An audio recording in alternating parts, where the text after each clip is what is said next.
Mesdames, Messieurs, bonsoir et bienvenue à cette grande édition d'information sur la télévision Labari. Ouverture ce matin à l'hémicycle de l'Assemblée nationale de la session du Parlement des jeunes. Ce Parlement, le 4e du char, installé officiellement, aura à se pencher 5 jours durant sur les points inscrits à son ordre du jour.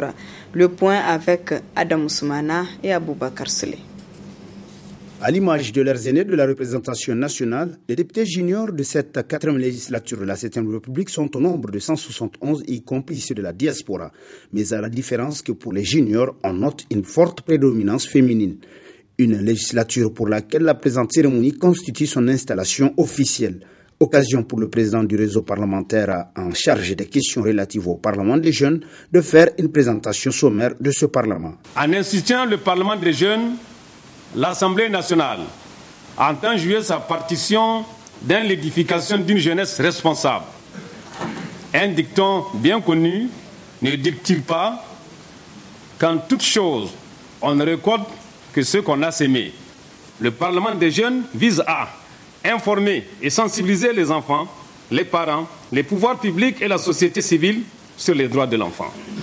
Permettre l'éveil des jeunes aux valeurs de la paix, de la tolérance, en développant en leur sens de responsabilité. Protéger les enfants contre les violences et les pratiques et les coutumes néfastes à leur épanouissement. Impliquer les jeunes dans la mise en œuvre de la Convention relative aux droits de l'enfant. Favoriser la définition des problèmes des jeunes par les jeunes ainsi que leurs solutions.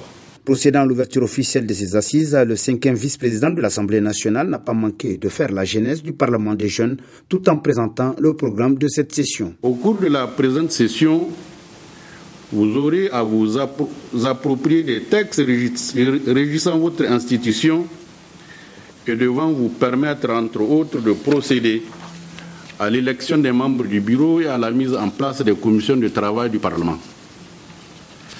Au programme d'activité figurent des journées d'échange sur la renaissance culturelle et la scolarisation de la jeune fille. Il vous sera aussi également expliqué les tenants et les aboutissants du travail législatif. Vous aurez enfin à effectuer des visites de courtoisie aux plus hautes autorités de notre pays. Ainsi, durant leur mandat qui court jusqu'en 2019, ces députés juniors sont appelés à proposer aux parlementaires et au-delà, aux plus hautes autorités du pays, les voies et moyens permettant un plein épanouissement de la jeunesse du Niger tout en ayant une expérience sur le travail parlementaire. Ouverture ce matin au siège de l'AFJN de la réunion d'évaluation avec les jeunes filles et garçons dans le cadre de la lutte contre le mariage des enfants au Niger, une réunion qui rentre dans le cadre des activités de l'ONG Wildaf Niger. Le compte rendu. Dans le cadre de ces activités de sensibilisation et de plaidoyer dans la lutte contre le mariage précoce, l'ONG Wildaf Niger tient depuis ce matin une réunion d'évaluation des activités menées par les jeunes filles et garçons formés par la dite ONG sur le mariage précoce. Aujourd'hui, des jeunes de 15 à 24 ans est assez forte et la grande majorité vit dans les pays en développement. Ainsi, pour leur plein épanouissement, nous voulons promouvoir une culture de dialogue et de compréhension entre eux en tant que partie intégrante et acteurs du changement dans la lutte contre ce fléau qu'est le mariage précoce. Les jeunes sont des acteurs majeurs dans nos sociétés et lorsqu'ils se mobilisent, ils constituent une force de changement. En effet, la réunion qui s'ouvre aujourd'hui nous offre une chance de répondre aux défis qui préoccupent les jeunes dans leur quotidien, de créer les opportunités pour leur épanouissement et de contribuer avec eux à la création de sociétés qui soient plus respectueuses de l'humain et de son environnement.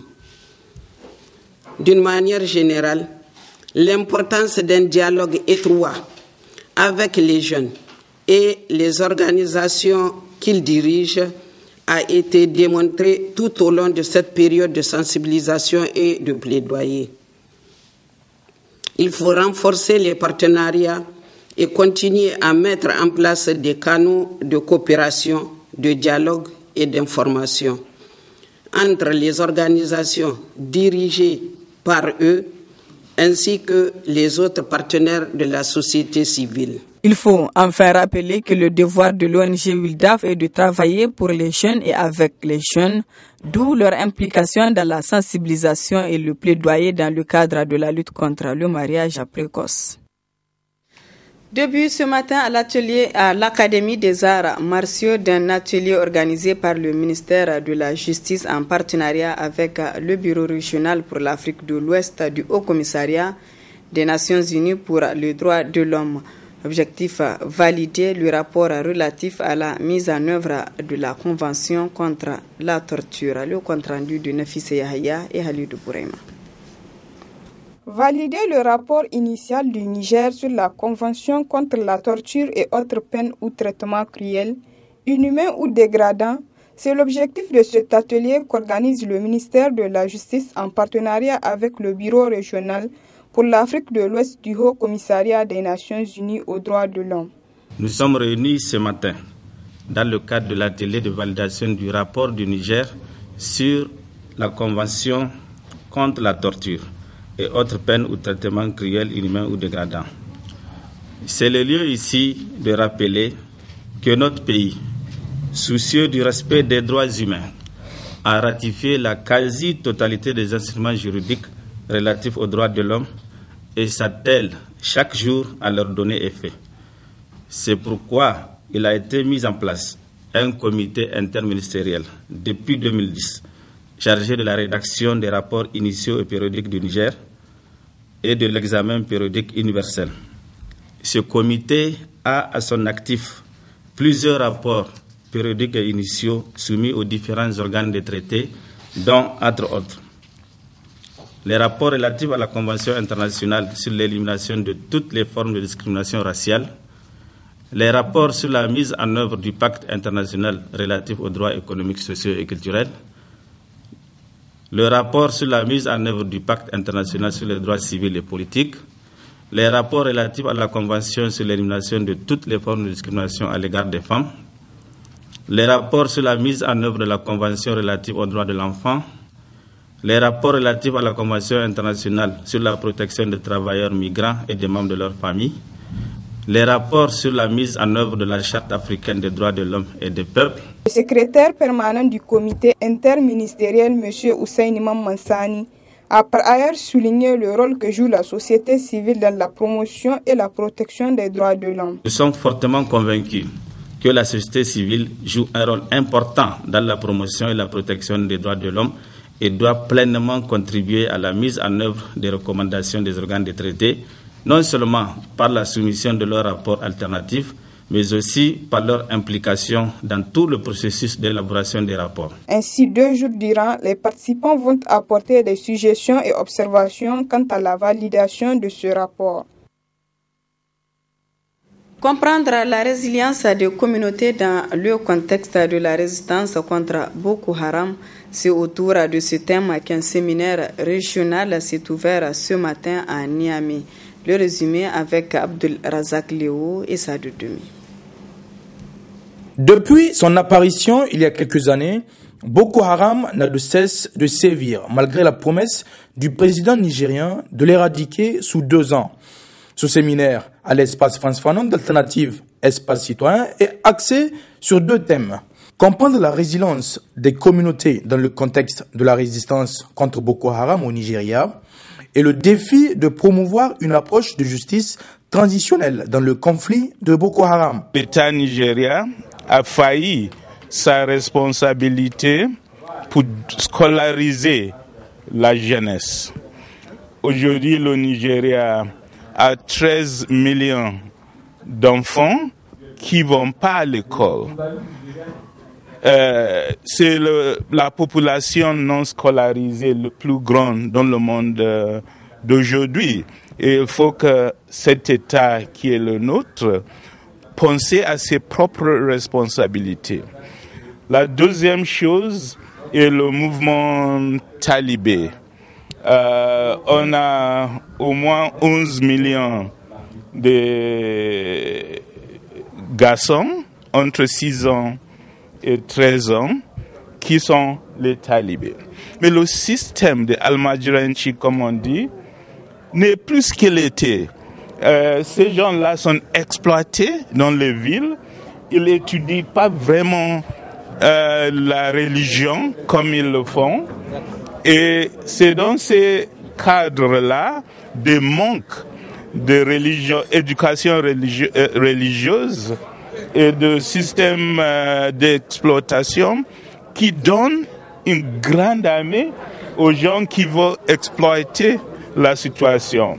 Et c'est dans ce contexte que le mouvement Boko Haram s'est imagé, s'est agrandi et a vraiment donné une crise et de l'État et de la société. Nous avons fait une étude des communautés et on a vu dans beaucoup de nos communautés, c'est parce que la communauté elle-même n'est pas très bien organisée.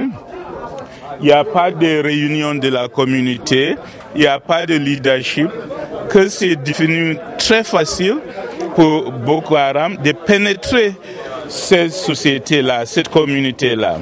Mais on a vu aussi dans la recherche faite, dans l'enquête qu'on a fait, que dans certaines communautés, il y a un vrai leadership qui a refusé de courir comme Boko Haram est venu, qui sont restés, qui ont organisé la communauté et ils ont pu résister au Boko Haram.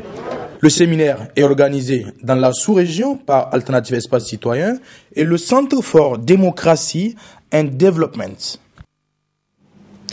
Début ce matin des travaux de la session ordinaire au titre du mois de décembre du Conseil supérieur de la communication CSC. 6 points sont inscrits à l'ordre du jour de cette session présidée par Abdraman Ousmane. Le compte rendu avec Ismaël Moumouni et Abdou Nasser Seydou. Conformément à leur prérogative d'effectuer chaque dernière semaine du mois une session en vue d'échanger sur un certain nombre de points relatifs au domaine des médias. Objet de cette séance de travail initiée par le Conseil supérieur de la communication CSC. 6 points sont inscrits à l'ordre du jour de cette session, dont le plus important demeure le monitoring sur la protection de l'enfance. En effet, la protection de l'enfance et de l'adolescence dans la programmation des émissions diffusées par les entreprises publiques et privées de la communication audiovisuelle fait partie des attributions constitutionnelles du CSC. Dans l'exercice de cette attribution, le CSC a adopté la délibération numéro 01 du 10 février 2015, déterminant les modalités de protection de l'enfance et de l'adolescence dans les médias audiovisuels. Au terme de l'article 3 de cette délibération, sont considérés comme enfants et adolescents les personnes mineures dont l'âge varie entre 0 et 18 ans, conformément à l'article 1er de la Convention internationale des droits de l'enfant. Le président du CSC invite les médias au respect strict de la loi relative à la protection des enfants et adolescents. Les médias publics et privés ont l'obligation de protéger cette catégorie importante de notre société dans leur programmation. Cette obligation se traduit par le choix des horaires et la classification rigoureuse des programmes achetés ou produits sur place, en tenant compte de la vulnérabilité des enfants et des adolescents envisagés comme acteurs, téléspectateurs et auditeurs. Elle implique également la présence d'un pictogramme sur les bandes annonces et les émissions diffusées par les médias. La signalétique doit être incrustée dans tous les programmes ou émissions qui traitent notamment des thèmes suivants: la drogue, le suicide, l'inceste, la violence conjugale, la violence envers les enfants, la représentation des actes sexuels, l'image dégradante de la femme. Le président du CSC a tenu également à souhaiter bonne heureuse année 2018 à toute la presse nigérienne à l'occasion de cette session ordinaire qui est la dernière de l'année 2017. Voilà, mesdames, messieurs, ici prend fin ce journal. Merci à vous de l'avoir suivi.